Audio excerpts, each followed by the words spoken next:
Let me start by telling you a little about me. You can call me Joe.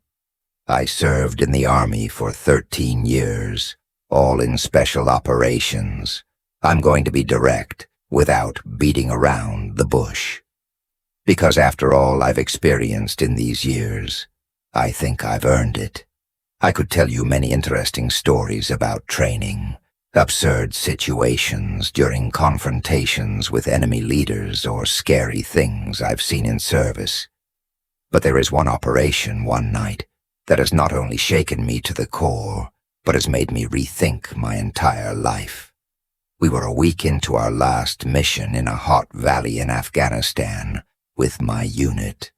And to make a long story short, we received the order that some very bad guys were hiding in a nearby cave system. The other special operations unit, specializing in intelligence, informed us that the resistance would be strong.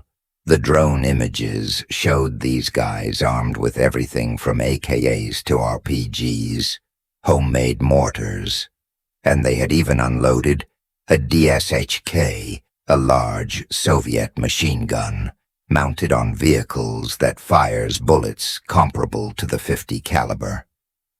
What caught our attention was that in addition to carrying weapons and supplies, they were forcing the local imams to go with them into the cave. They were preparing for something big, and our job was to make sure they never got the chance. We were given the green light to prepare for a night raid, and we gathered in the equipment room like a group of NFL players before a game. Nothing could be heard but the music of Doc, the sound of Velcro metal buckles being adjusted, and the bullets being loaded into the weapons the Army had equipped us with. The best night vision with thermal detection, integrated navigation uniforms, light but sturdy maneuverable bulletproof vests, and my personal favorite, the best weapons that could be. My men were veterans, selected from various special units as well as creative soldiers from regular units, all experts in their trade. Jim, as always, prayed for us, grabbed us all by the helmets, brought ours closer to his, and told us one by one that he loved us. It was our own ritual, something that at first seemed strange to me, but that night I received it with gratitude. We went out. We got into our helicopters. Little Bird divided into 3 teams, Alpha, Bravo, and Charlie. Our Bravo team had to infiltrate the cave system, eliminate all the enemies, and wait for Char to arrive information. Since they belonged to the Alpha Intelligence Unit, they were in charge of monitoring the known exits of the cave to catch those who tried to escape. I will focus on the 5 of my team who entered that cave. First, my mentor, friend, and team leader, Jim, a soft-spoken officer from Nashville, looked like the typical middle-class father, average height, gray beard, always wearing his cap. Tennessee, his Oakley glasses and shorts, extremely intelligent. Cargo, graduated first in his class at West Point. Jim not only knew everything about American military history, but also the history of almost every culture in the world.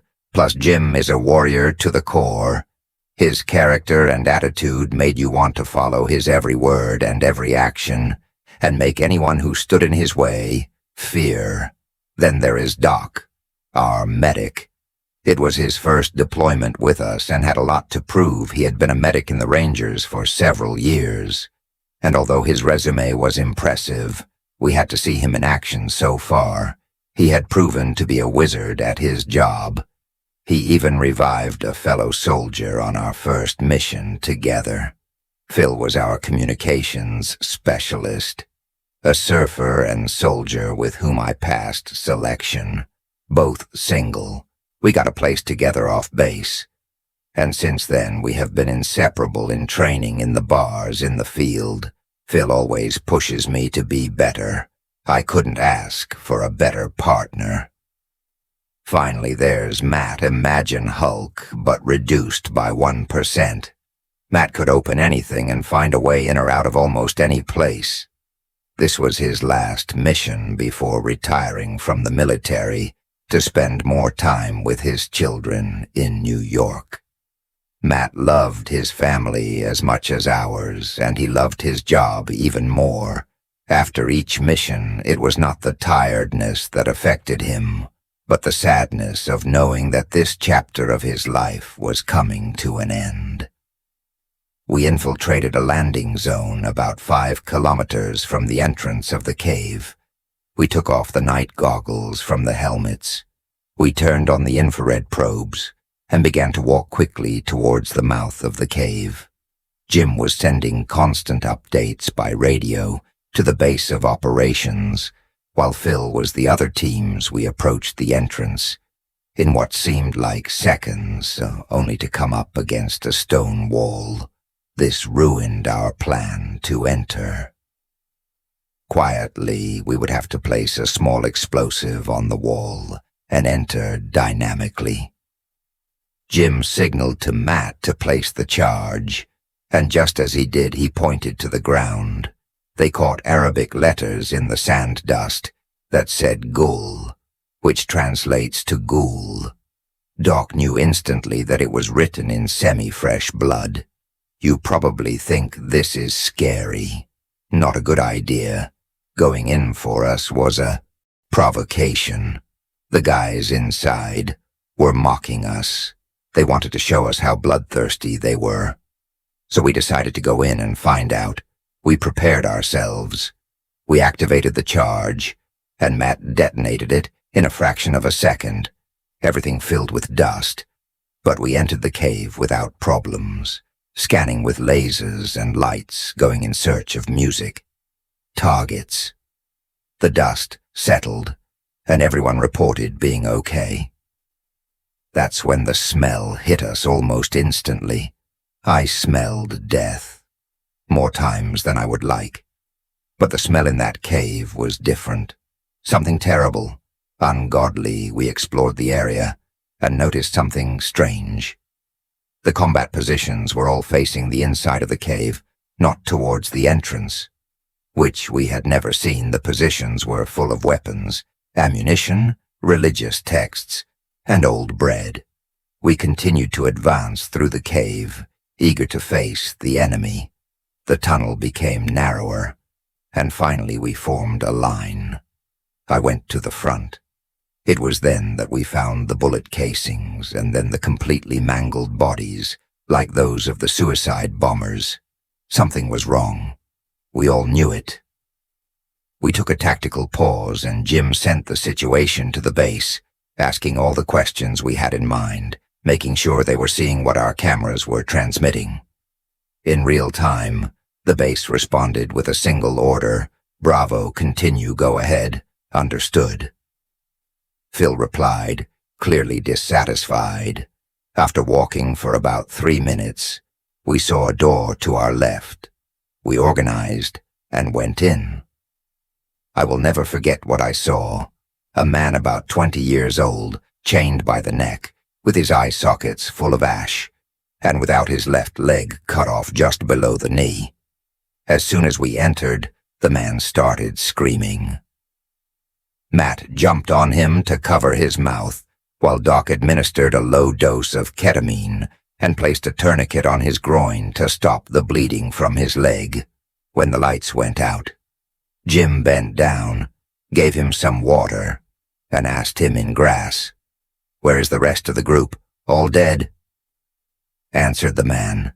Jim replied quickly, as the man lost consciousness. "Who did this to you? Where are they? You will die with us here." "There are no martyrs," answered the man before pointing towards the tunnel and saying, "Ghoul again. That word. Sometimes the enemy gives nicknames to the most savage or known fighters." That was our best explanation. The man lost consciousness. Jim called the base on the radio. "Eagle Main, here. Bravo 6, go ahead. Bravo 6, over. We have any report on someone named Gull? Over, negative. Bravo 6, continue, go ahead. Over. Understood, Eagle. Main, Bravo. 6 out again. No answers. Again. No choice but to move forward, for the first time. In a long time. I felt something. I had forgotten anxiety. And more than anything, fear. I looked at Phil, always so sure of himself behind the stoic Jim. Phil sketched a nervous smile, confirming that he felt the same as I. We continued to advance for what seemed like hours. The stench grew stronger and stronger, along with the frequency of ammunition and bodies scattered. Then a passage to the right opened into a cavern upon entering.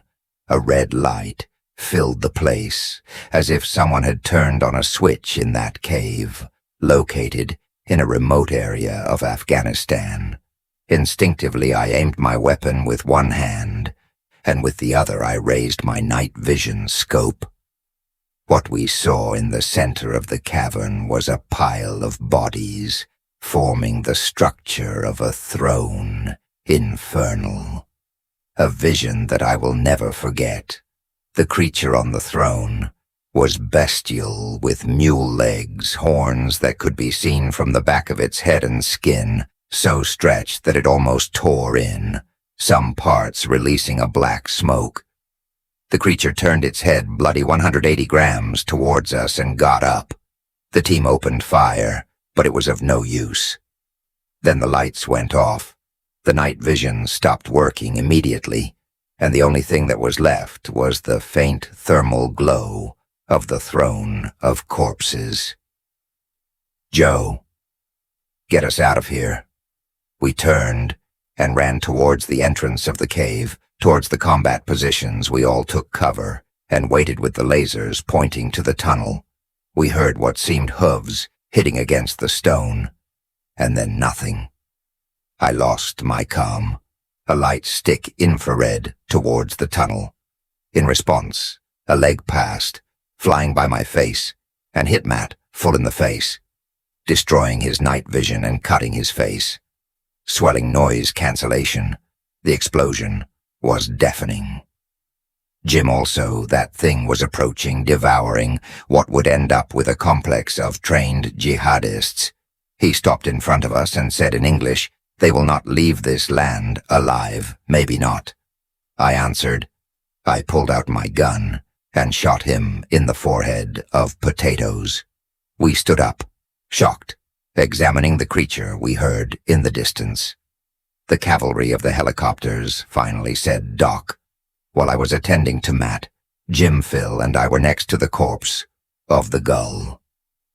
I still could not believe that the explosives and rifle bullets did not affect that thing, but my 9mm hollow point did it. Jim took the magazine from Doc. He loaded it in his HK-416 rifle and fired. Everything happened in slow motion. Simultaneously, we received a transmission on Radio Bravo. Stop fire, do not fire, a scream, and an attack. The creature pierced Jim's jaw, tearing his skull, and extracting his brain in one shot, him again. And as before, he fell, taking my mentor with him. Doc takes Jim. I have lost countless friends, but to see a man fall that I considered a legend greater than Leonidas of Sparta destroys me to this day. Doc just looked at me, with eyes filled with pain, as Phil ripped the Tennessee state flag from Jim's lifeless arm and put it on my helmet. Phil got on the radio, as Doc called. "Medevac, line 9, Charlie 6 here. Bravo 1, go ahead, Bravo 1. The cave is clear. Move, good job. Bravo 1, get out." We put Jim on a stretcher, and we started to leave a cheap resting place for a man of such great stature. As we left that hellish place, the team. Charlie came in. They were all wearing uniforms I didn't recognize. They weren't the same Team Charlie that flew with us. They were wearing camouflage black multicam with matching patches that looked like a circle, with 3 arrows in a triangle formation. I had served in every special operations unit in the U.S. Army, but had no clue who these guys were. We got into the helicopters and went back to forward operating base, practically screaming questions, partly out of curiosity and partly out of rage at losing our leader and Big Brother. We got no answers. We were just told it was an anomaly. What they saw, it was none of their business. Please sign here for a battle damage assessment and a confidentiality agreement. I wanted? None of that. I flew home to Fort Bragg the following week. Jim was taken to his family in Nashville, where he now rests on the riverbank on his family's property. His mother looked 20 years older at the funeral. Matt went to Walter Reed for facial reconstruction surgery and treatment for brain damage, traumatic, which extended his contract. Phil and Doc went back to work as usual after a few days of leave for the funeral. I retired from the Army. A few months have passed since the incident. Now I live in the city with my pension and savings. But I still miss Jim every day. I keep in touch with Matt, Phil, and Doc when I can. I have been offered a few jobs in government agencies, one of them to join a mobile task force. I will see how I feel after a few more nights of rest. I don't think my days as a soldier are over. I wish the story was longer, but it isn't like that. Evil exists, and it is not just about people with extreme ideals. Thanks for letting me tell my story. I love you, Jim.